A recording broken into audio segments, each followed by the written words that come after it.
Greetings, this is Robert Mall, and this is my final reflection for the Contemporary Issues course.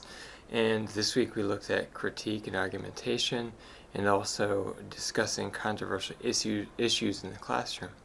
And so I'm just going to write a reflection of some of the things that stuck out with me, and where I'm going to go from here. So when we're talking about controversial issues, there are plenty of issues which we can debate where there's not necessarily a clear answer one way or the other, whether we should or shouldn't do a certain thing, or is there really a problem or not a problem based upon the evidence. And so with these controversial issues, I think it's best for our students to find something that can relate to them. And so there's a wide variety of topics. After going through the discussion forum, one of the things I had mentioned was if we're going to have a debate and spend class time on it, that it's best if it's an issue that can be relating to the students, and either something that's a current issue, or something that directly affects them locally.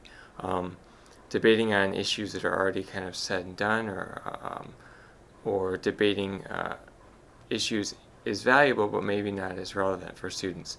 But what's really important that I got from this first article was that there needs to be a level of preparation where students are able to analyze whether a source is valid. And so I did a little research on what validity is, kind of a refresher, and I got a definition. Validity refers to the degree which a study accurately reflects or assesses the specific concept that the researcher is attempting to measure. So if we're looking at data and we're trying to make an argument, students need to be able to look at a source or look at some kind of evidence source, and whether or not that evidence source is going to be able to accurately represent the data that's being given. Is it a valid source of data? And if students are gathering data but it's not from a valid source, anyone can make up data for some experiment, but it needs to come from a context to where both the situation and the data itself ring as being true. The study was valid.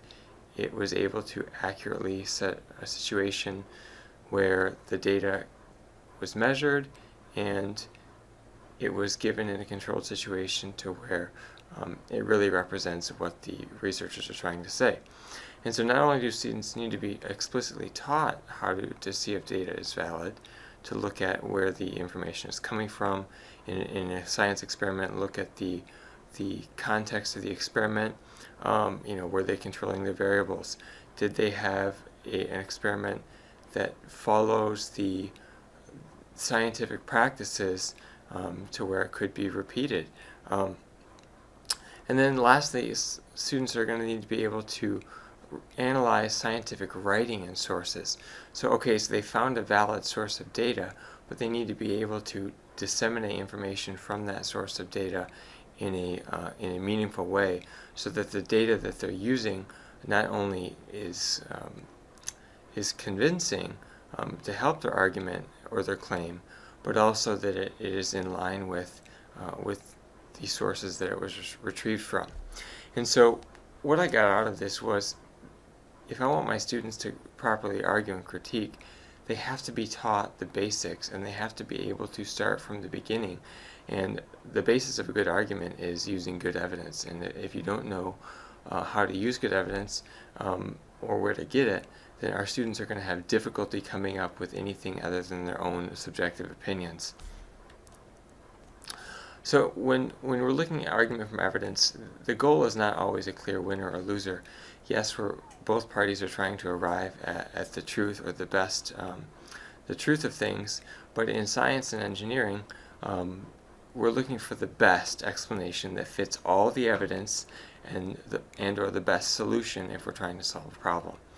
And so as our students are arguing, informal arguments can take place in discussions, in the classroom, in conversations, or formal arguments. Students need to know that the end result is peer review, that in order for scientific research to be reliable and valid, it needs to go through this process where other scientists are able to try the experiment, look at the evidence, look at the data, and hopefully try to get the same data or similar when they do the experiment.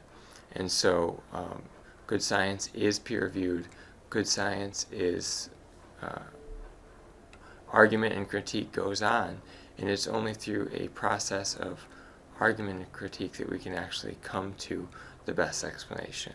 The last thing I brought, well, this is from the bioethics project page, and something I feel that I'm getting better at doing is making arguments and using evidence, but there really is a good process for it. And so I hadn't seen this before. I found this this little process, and on this website, when we want our students, on the teaching aspect of this website, if we want our students to make arguments, they gave a little formula for doing this, and I really like this, and it actually ties in some of the other stuff I've talked about in this podcast.